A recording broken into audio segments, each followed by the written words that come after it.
YouTube, how's it going? The Goat House is back, and I got an updated NFL mock draft with trades. Got 4 trades included. We'll talk about the projected details as well. Just kind of getting a good idea which teams could be moving up, who they could be targeting, which teams could be looking to trade back, and who they could be targeting. Really getting through that film watching process right now too, so feeling really good about where guys, not only where they'll go in the draft, but who they fit. You start to feel the fits and which teams will target these players. So really excited about this updated mock here. 2 rounds with trades. We'll break it all down. We got you covered fully for the NFL draft. We're really kind of kicking into that draft season now as we're pretty much through free agency. Follow our Twitter for live updates. Always talking with you guys on there. Yeah, like, subscribe, turn notifications on. Any link you're looking for down pinned in the comments. Here's our Twitter. A lot of updates here. Still some free agency going on. That league meetings going on right now too. So let's start with the first 8 picks. We do have a trade in here. We'll get to the trade and what it involves. As you can tell, the Seahawks are trading up not for a quarterback, but for an offensive lineman. They could target Malik Willis. It's a quarterback I think they would really like. But we'll start at the top. Still have Aiden Hutchson first.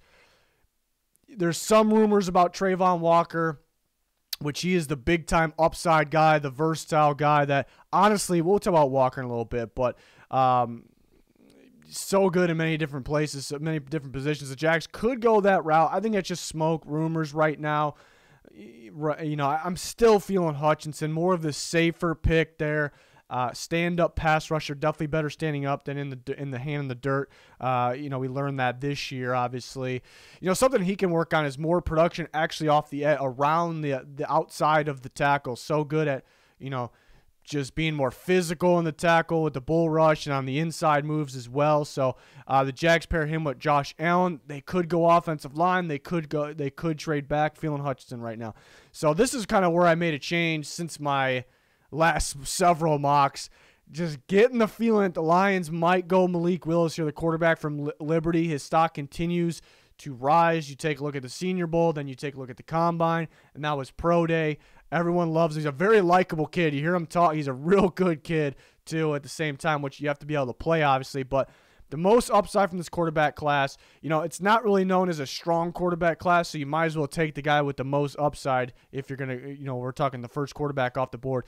You know, to me, this is predict to pick, so to me, this is a little early for a quarterback in this class, and the Lions did a really good job drafting last year, so that'd be the argument against it. You know, they're a best available type team, but they got to work closely with Malik Willis at the Senior Bowl. Very likable kid, so much upside. Good position to learn behind Jared Goff and learn that pro-style offense for a year. You know, he can make all those NFL throws, you know, mainly on the sideline and downfield. Where he needs to work on is his accuracy over the middle of the field. Sometimes you'll catch him throwing the ball, you know, 5-10 yards above the receiver's head. And then understanding coverages, NFL coverages, which is kind of a thing for most rookie quarterbacks, obviously. So Lions, I think they're kind of thinking they'll be able to compete somewhat this year. So maybe here's their opportunity. You know, would I agree with the pick? I wouldn't be totally against it maybe, but this wouldn't be the pick I made. I do what I would do mock once a year, so that'll be coming up closer to the draft.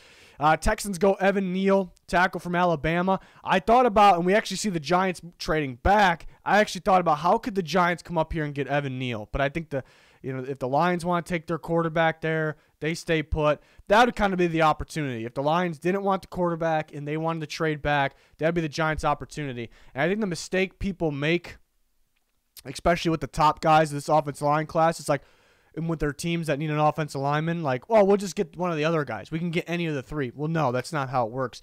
Guarantee these teams will be picking one of Neal, Cross, or Ekwonu that fits their team. You know, they're not going to view all. They're all different.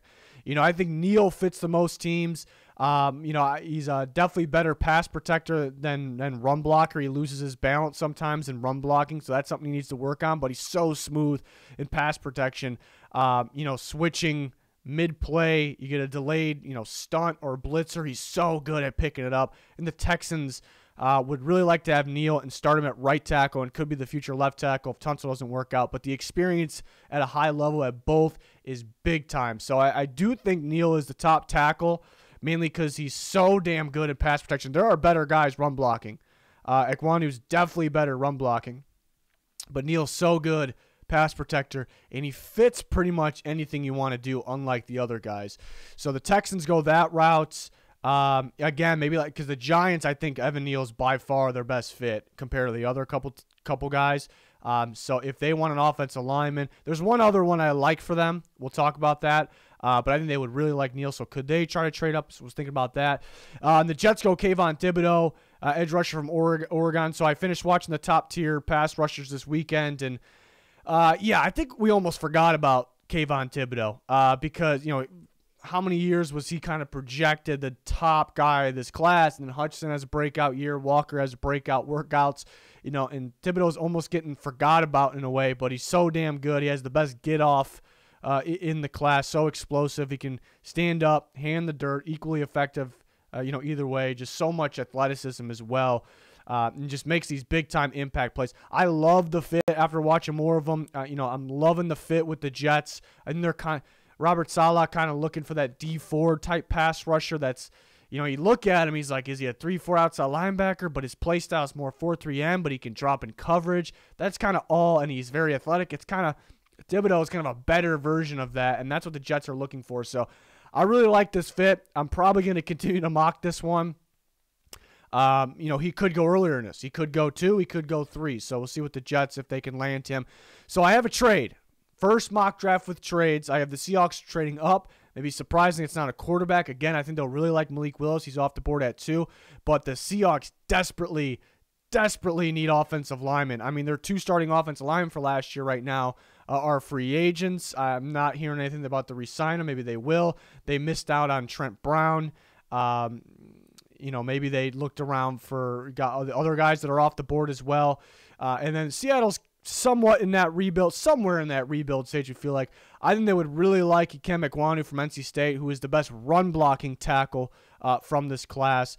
Maybe not the most important thing when you're looking for tackles, but he's a solid pass protector as well. I think in terms of pass protection, I think Neal and maybe even Charles Cross, depending on the scheme, could be a little better pass protector. Yeah, again, depending on the system.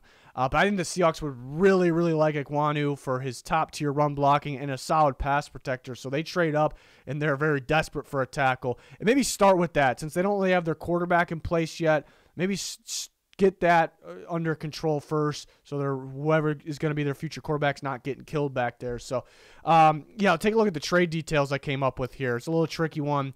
There's a second-round pick could be involved. There would be some swapping, a lot of swapping if that would be. So I came up with they swap 5 for 9. So the Giants move back with their 5th pick. Again, I like the Giants potentially moving up for Neal if they can too. So that's just how the draft is. Got to let it, see what happens. But and then the Seahawks do get a 6th-round pick back here because they're giving up quite a few picks, a 3rd, a 4th, and another 4th next year. So that's what I came up with, equal to value there. It made sense to me there. So the Giants move back, get even more picks because remember they're trying to clear space still at the moment because they want to be able to afford their very expensive draft class. But actually, more picks could mean cheaper because you're moving back from 5 to 9. So instead of having 5 and 7, which are pretty big cap hits, you got 7 and 9. So and then more picks. So that actually is a pretty good strategy if you're looking to get more starters, potentially more players, but cheaper cap hits as well. So I thought that made sense. Seahawks moving up for a very good fit of an offensive lineman. And the Panthers, I think the Panthers would just kind of looking at fit. I think Ekwonu would fit them, so the Seahawks got to make sure they get ahead of the Panthers there. But the Panthers, I was feeling this last time, still feeling it, and the Panthers are looking to go quarterback. Kenny Pickett seems like a good fit. Matt Rule actually has a connection with him. He tried to recruit him to Temple back when he was there. Does that mean a whole lot? Not necessarily, but I think it's the type of quarterback they're looking for. I'm not a fan of going with the most pro-ready, which would be Pickett in this class, because it's not the strongest class. You want to go with the guy with the most upside. So I wouldn't agree with taking Pickett here, but I do think he is a fit. And again, some of those coaches, obviously on thin ice, and they want to win now. They try to get a guy like Deshaun Watson to help them win now. They're kind of stuck going to the draft. So which guy could help us win now and save my job?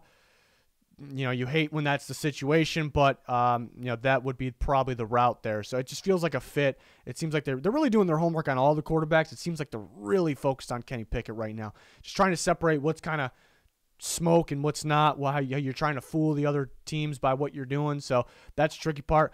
Giants, Ahmad Gardner, cornerback, Cincinnati. I tweeted this as well. I really think the Giants are looking to land either Gardner or Stingley. They may be good with either one. And I've had some Giants fans kind of disagree with that because maybe it's not their biggest need, any line and edge. Well, teams don't go and order off their biggest need first off, but they will actually view corner as maybe their biggest need on top of that. They bring in Don Martindale as a pretty good defense coordinator. He values press man corners over everything, over pass rush, over everything. And there's two day one ready press man corners in this class that happen to be the two best in the class. Ahmad Gardner, who rave reports right now. Team's loving him, so and then Derek Stingley's the other one. But so they go Gardner. I can't sit here and guarantee they're going to get one of the two because the draft's unpredictable. What if a team takes them both up high or there's trade action, But I'm going to actually guarantee that they're targeting those guys. And you don't always get the guys you target. So they get Gardner there, who they will really like. Falcons, definitely thought about our trade back here. I actually thought the Texans moving up. This was on our trade spot. Texans moving up with their new pick from the Browns to pick 8 with the Falcons makes a lot of sense. The Falcons go back, get a receiver in the correct spot, correct value. Texans come up and get a guy like Trayvon Walker, who I think Lovie Smith would really, really like. They would probably consider him at pick number 3. But then the Falcons, I think Dean Pease in this defense, I think they will really like Trayvon Walker. And they've been looking for pass rush for some time.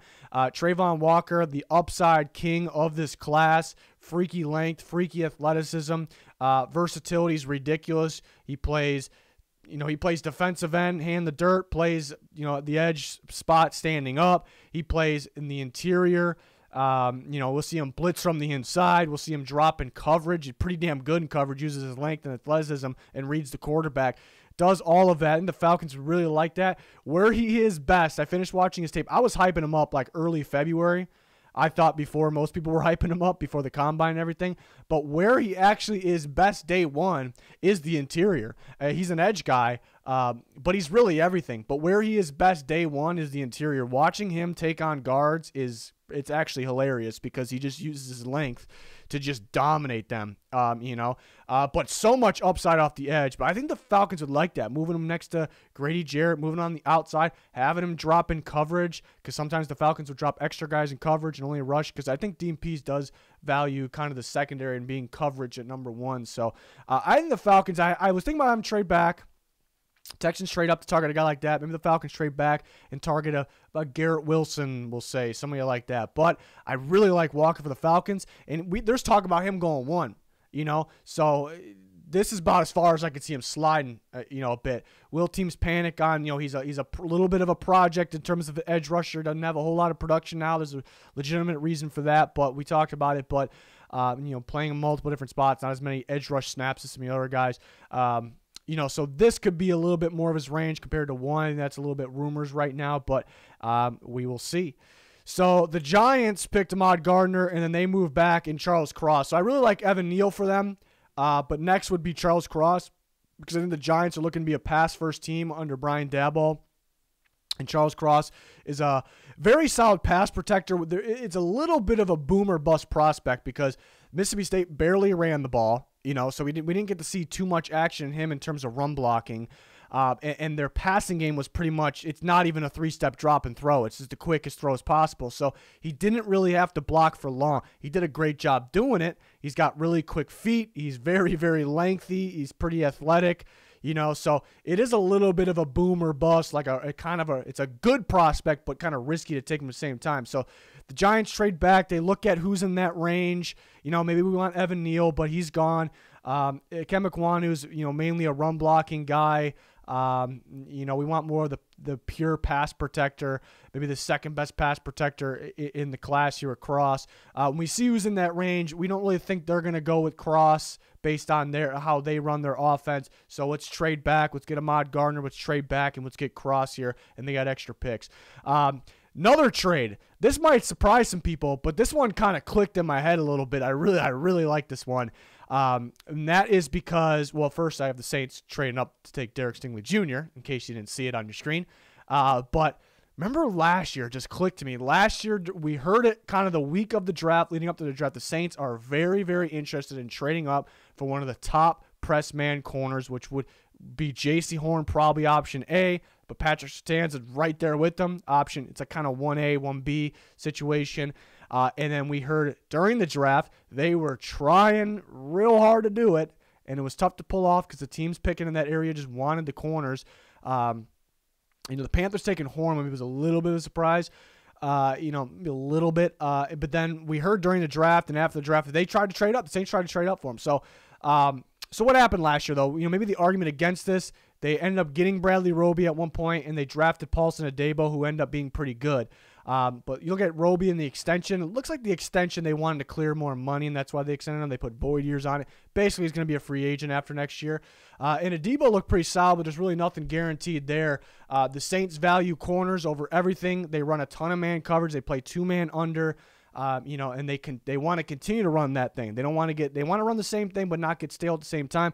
Their goal is to build an elite press man corner duo there. So they trade up this year and get maybe a corner that was better than the last year guys in Derek Stingley Jr. with him slipping through to around this range a little bit. And I think the Jets are a team that would trade back with that 10th pick as well. I think that's very, very realistic there because what type of players they're targeting. So we'll take a look at the trade details here that I came up with. So you see the first trade recap up there again, in case you missed it. But Saints get the 10th overall pick, Jets get 18th, and yet another second round. So it would take it actually matches up in terms of trade value, matches up almost perfectly. So this is what it would take. So the Jets get another second round pick. The tough part about that with the Saints is, and maybe why they wouldn't, is because maybe they're still looking for quarterback of the future. I don't think they're in a panic to do it right away because, again, it's a little on the weaker side of the quarterback class, and they've signed Jameson Winston to a 2-year deal. Receiver would be another reason because they're still looking to get a receiver. They did re-sign Traquan Smith earlier today. They still could look to get a receiver. So that would be the downside of it. But I really do still think that they are looking to get that if it's the right corner. And let me tell you, Derek Stingley is the right corner. Absolute perfect fit in the two-man under scheme of the New Orleans Saints there. I think they'd be interested in that. So we'll see. We'll see if things changed a bit. And then Washington goes Garrett Wilson, trying to stack up the receivers there for Carson Wentz. Curtis Samuel injured a bit and more of that gadget-type guy. So they get Garrett Wilson. Could go Kyle Hamilton. So I had Kyle Hamilton slip through a little bit. I really don't think he'd get by this point. The Vikings kind of trying to build that secondary back up, pair him with Harrison Smith, both Notre Dame safeties. I could see Hamilton's kind of the weird one at the top here. I can see him going to the Lions at pick 2, and I can see him going to 12 around this range, 11, 12, and I have him landing with the Vikings. So somebody's got to slip through in this scenario. Could it be the safety that maybe teams aren't valuing? Thought he would help himself a little more with his 40 his pro day. Didn't. Not that it's a negative, really. It's fine for his size in position. But he ended up slipping through in this scenario. So the trades and the quarterbacks going, 2 of them in the top, whatever up there, kind of pushes a guy like Kyle Hamilton back here. So that's interesting. Texans, again, I talked about them possibly being a trade-up team. Maybe targeting a pass rusher or one of these corners. They go Trent McDuffie, who's probably the best zone corner in this draft, and Lovie Smith's Tampa too, which is technically zone, but it is zone, but sometimes it's cover too. Sometimes you do want a guy that can press a little better than McDuffie to kind of trap coverage, make it look like man, but you're in cover too. So that'll be the question. If they really will value the press very highly, then maybe they pass to McDuffie, but he's so instinctive, so good in zone coverage, very good tackler, flies to the ball. So I think they would like him here in this scenario. Ravens go Jermaine Johnson. I've kind of had this. Don't think he gets by this point. Very good pass rusher. The Ravens tried to get Zadarius Smith back. Almost had him. I don't know what happened there, but I think he wanted more money. But now they get kind of that pure pass rusher in Jermaine Johnson. The Eagles with 2 picks in a row. Thought about the Eagles trade. I was with the Jets at 10. I was thinking, Eagles, do they come up and get Kyle Hamilton since he's starting to slip? I really considered that. I think it's realistic. I think it's a possibility if Hamilton starts to slip. Really was feeling the Saints going up and getting that press man corner, though. So the Eagles, maybe that's a team that can move up, especially because they have picks. I think they're trying to blitz more, and they're looking for more linebackers, so they grab Devin Lloyd, who can blitz. That kind of plays well with Hassan Reddick, who they added as an edge rusher. And then Drake London, who is a pure X receiver. Stick him on one side. He played a lot on the left side, X receiver there. And then your Y receiver would be your slot receiver. They added Zach Pascal, and then more of the Z type, Devontae Smith, obviously. So they kind of get their receiver unit together there. I think they'll like London, his length. Yeah, with me, I'm not – there's a lot of people really hyped on Drake London. I'm not quite there. I love the contested catch ability, the movement for a 6'4"-ish guy. Just don't love that he kind of ran all of his routes down the left sideline, kind of stuck. Sometimes those guys are risky. You need to be able to do more in the NFL. So it's kind of a question. It's not really he can't do it, but can he do more there? And coming off the injury, he had 8 drops last year as well. So those are the concerns with me, but I still like him in the first round, obviously. Pretty great talent there. So next we have the Chargers. Chargers definitely need a linebacker. Nkobe Dean slipping through a little bit here, the Georgia linebacker, so they add him, gearing more towards man coverage. Nkobe Dean can cover well a man. He can blitz. He can stop the run. Just a little undersized there and didn't really work out fully with his combine and pro day workout. So the Jets, remember, we talked about the trade details. The Jets move back, and because they're targeting a receiver that could go around this range, they were looking to add Tyreek Hill, the speedster, obviously. So now they get Jameson Williams, who's the speedster outside receiver. So you have Corey Davis, who's kind of your balanced receiver that can play outside and inside. You have Elijah Moore, who's that pure slot receiver. And then you have Jameson Williams, who's an outside receiver that can play in the slot if you need him to, but outside receiver with that speed, that home run deep ball that Zach Wilson fits and Jameson Williams fits. Here's the thing with Jameson Williams. People look at the downside as the injury. I'm not really worried about, players are coming back strong from the ACL. I'm not really worried about that. The downside to me when I watch the film is he's a pure man coverage beater. I wanted to see more against zone. When he plays against zone, it looks like he's running man coverage routes. When the guys get crazy with their footwork, you're only supposed to do that when you got a guy on you, you're trying to lose him.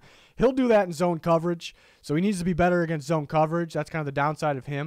So he's got to learn that a bit. But he dominates man coverage. He has some elite speed. And guess what? Guess who the Jets play twice a year? They play the Patriots twice a year. Guess who else they play twice a year? They play the Dolphins twice a year. Those two teams are man coverage football teams. So would be a great fit there for multiple reasons. So the Jets trade back, get that extra pick, and get Jameson Williams in around the range that he should go. They could take him at 10. I wouldn't totally disagree with it.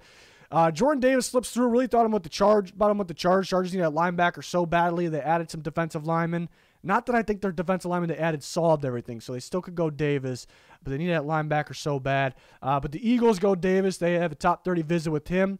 That's one of those teams that feel like they never could have enough defensive tackles, so they add another one in there moving forward. Had Desmond Ridder the Steelers last time. I think some fans were a little upset, but the Steelers are really doing their homework on the quarterback. It is very, very obvious.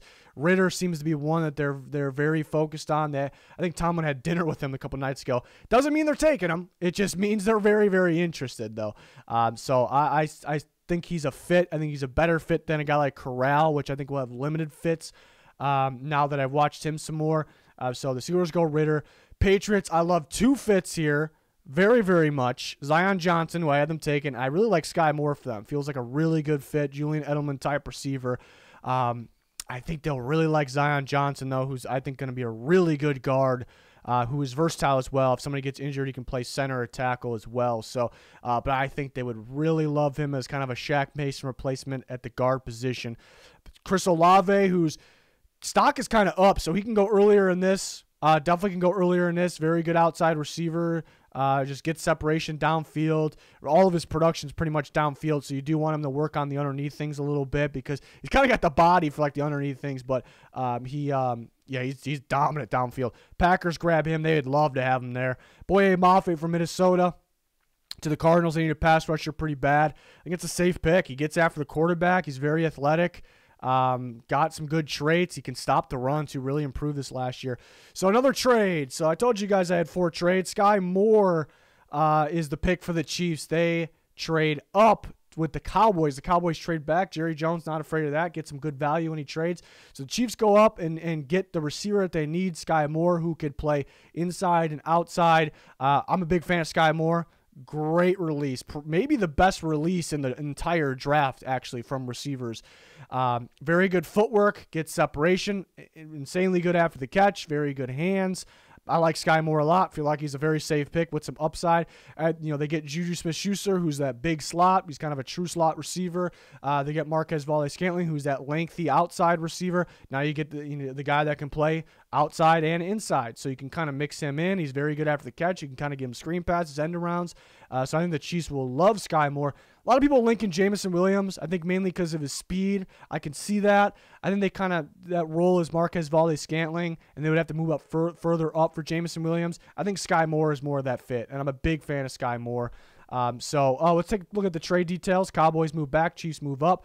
So the Chiefs go to 24, Cowboys go back to 29, not too far back, and they add a third-round pick as well. So not too much movement there, and they still add that. The Chiefs have 2 third-round picks, if I'm not mistaken. They have added multiple picks with that Tyreek Hill trade. So they add that, or they trade away that to the Cowboys. So that one made sense to me. The Chiefs looking to get that receiver. The Cowboys can trade back and still maybe get the guy that they're targeting there. They're pretty good at that. So another trade. So this is my 4th trade that I had. I had 4 in this one. Didn't want to overdo it. Last year there was 3 on draft day. There was obviously a few with the Dolphins and Eagles and all those teams before the draft. So I thought 4 made sense, and I wanted to make sure the ones made sense that I did. So the Lions go up a little bit here, 25, a little bit further up than the Chiefs just went.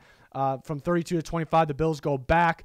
So we can take a look at the trade details. So pretty similar, an extra pick in there, similar to the last one, I should say, 25 or 32, third-round pick, plus a 6th-round pick because it is a little bit more movement there compared to the last one. So the Lions move up, and as you can see, they get their receiver in Treylon Burks, receiver from Arkansas, who's a big slot that also can play outside because of his length. But a guy that kind of a gadget guy, you give screen passes, end arounds to. They have that, Amon St. Brown's kind of a slot receiver that just gets separation, makes some moves downfield, obviously.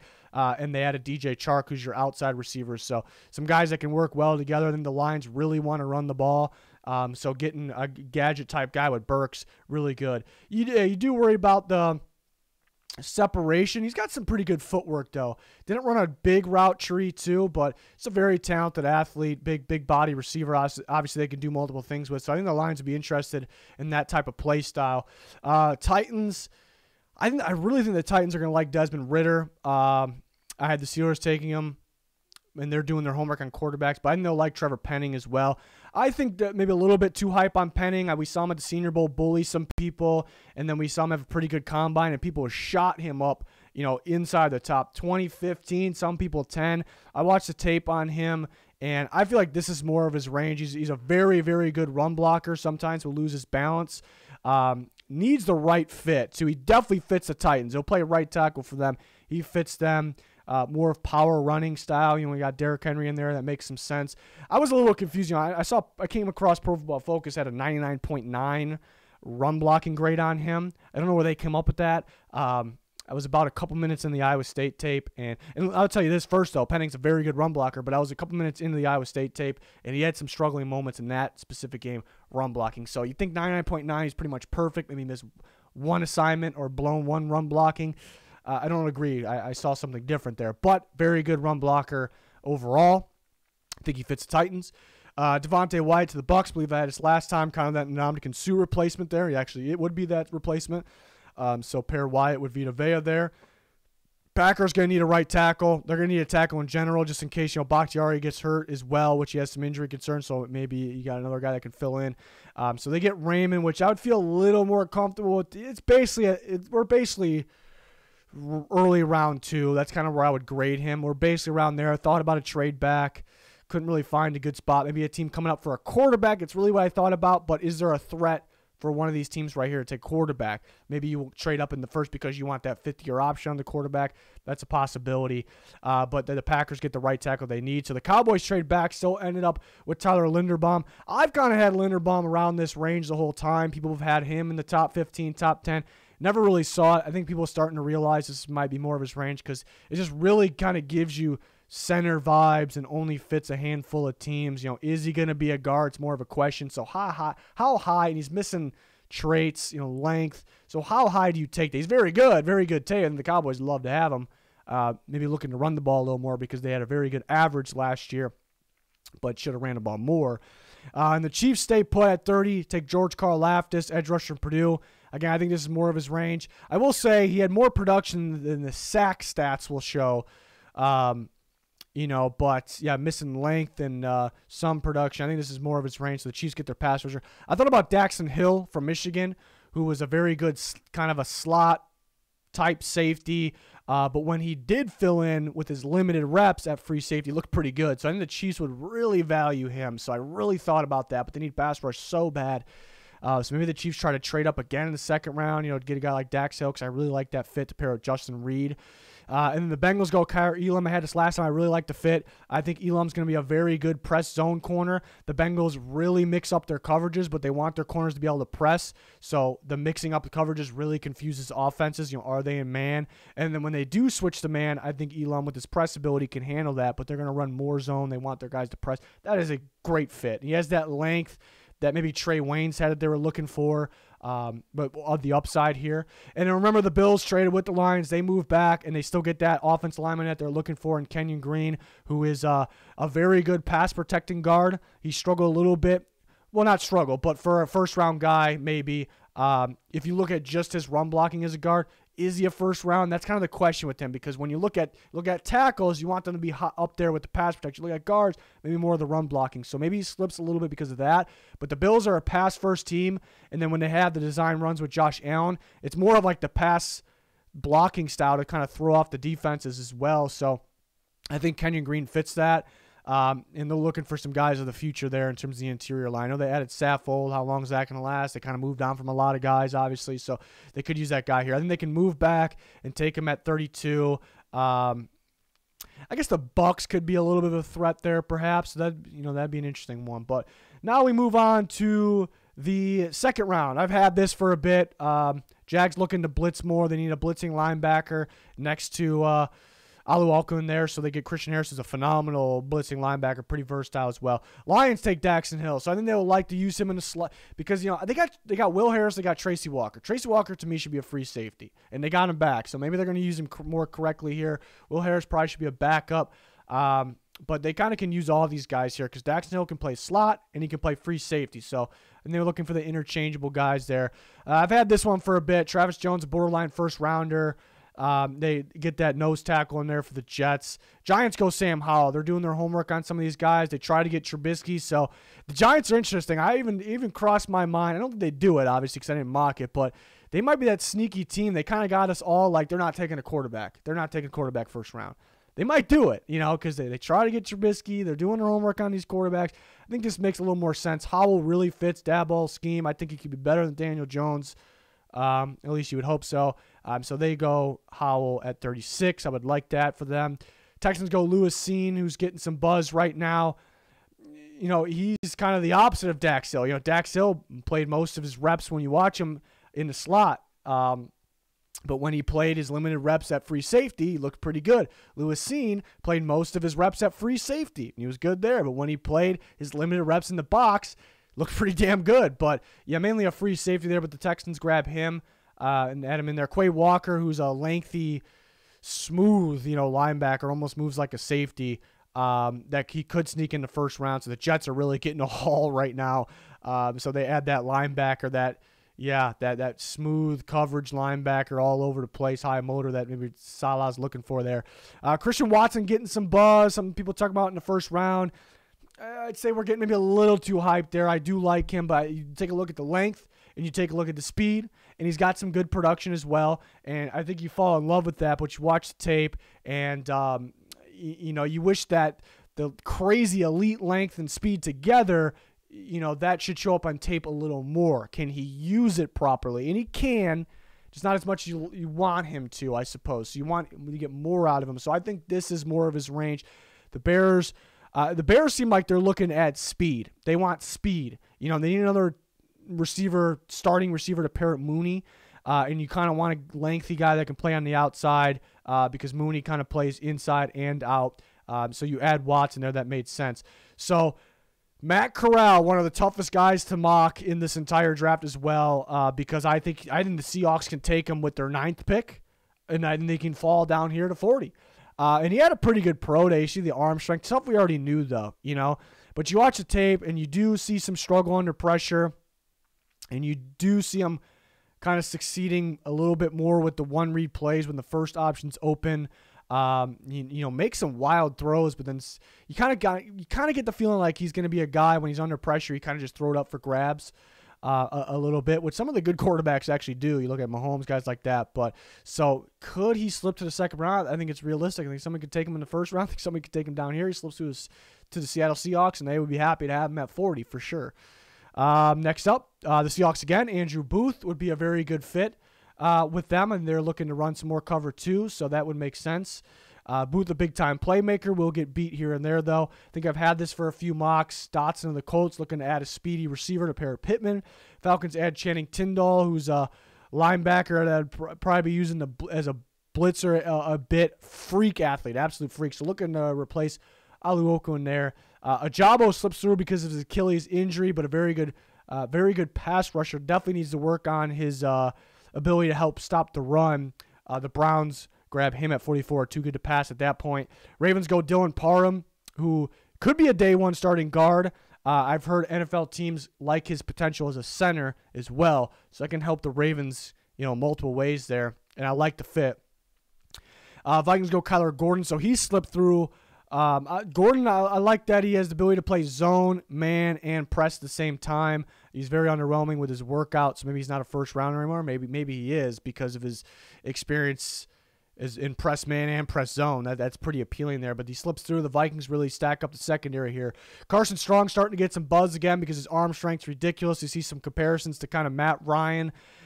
So the Commanders, they've been doing homework on quarterbacks as well, even though they just traded for Carson Wentz, which they're really only guaranteed to have him for one more year because he doesn't have any guarantees after that. But they grabbed Carson Strong to learn behind Carson Wentz there, and not a whole lot of big needs for the Commanders.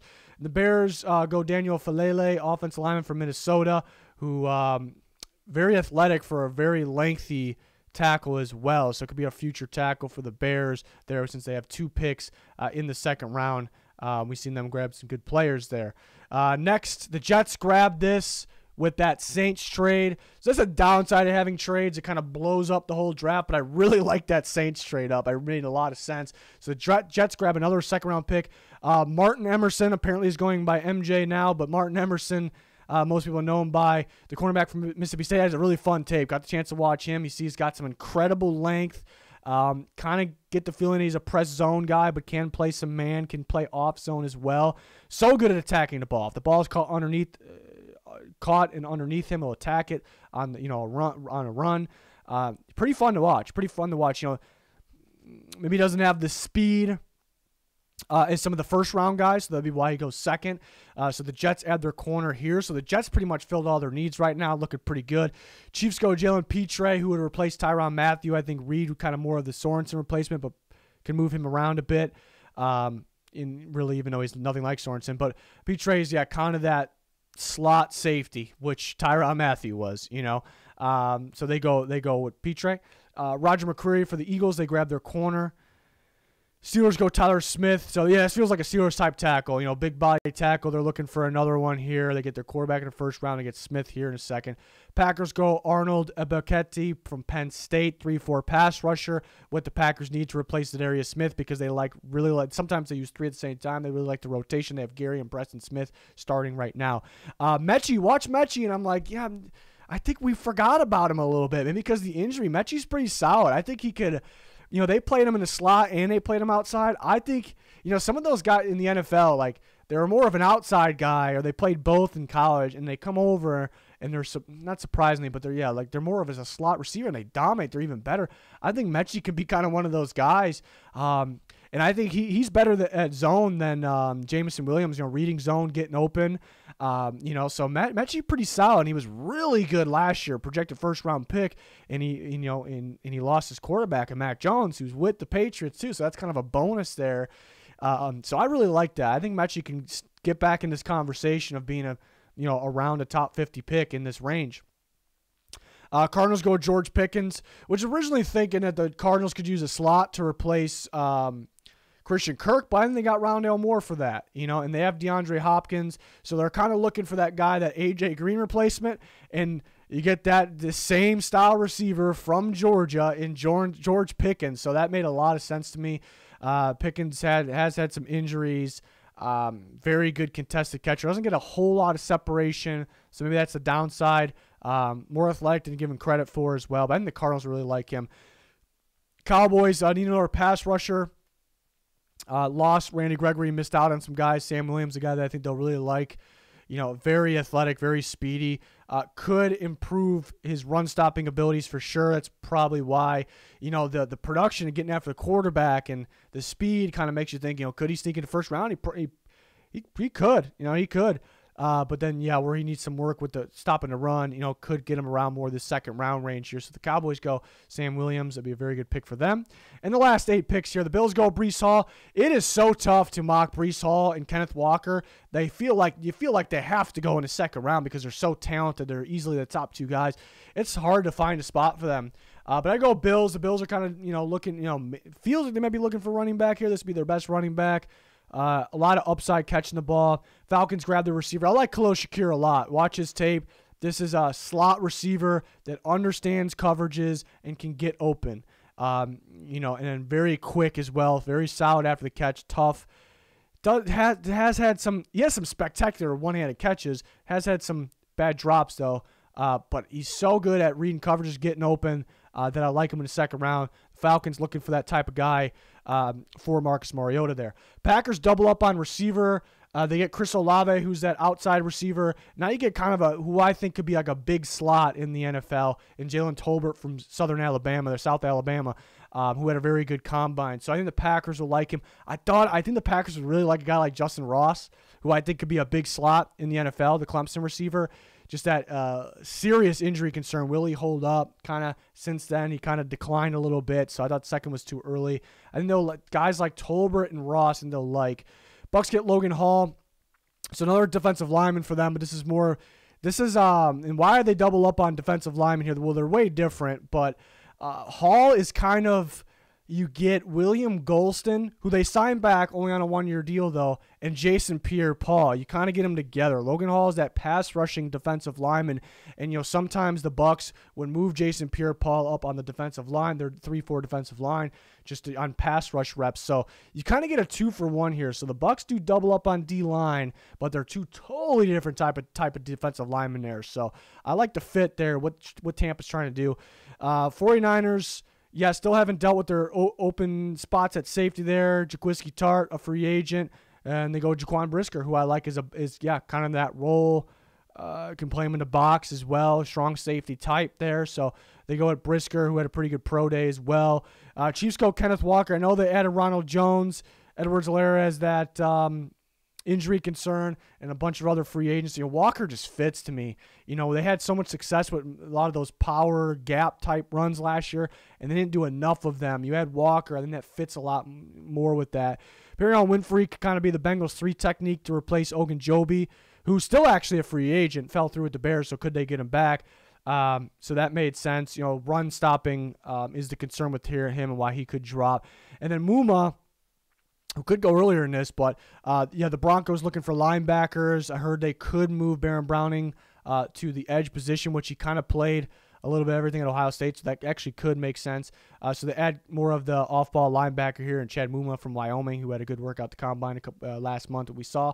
So yeah, I really like these fits. Really like these trades because they're very realistic on what guys are targeting here. So really excited about it. Trades are pretty tough to predict, though, so we'll see what happens. But we'll continue to talk with you guys about the draft and everything. We'll have more content on the way. Still kind of in free agency mode as well since that's still going on. So follow our Twitter for constant updates and everything. And then join us here on the channel. Like, subscribe, turn notifications on. Full coverage will be live on day 1 of the NFL draft like we always are. Live on Twitter for the other days. So it's a good reason to stick with us here. But that will do it. Thanks for watching. Goodbye.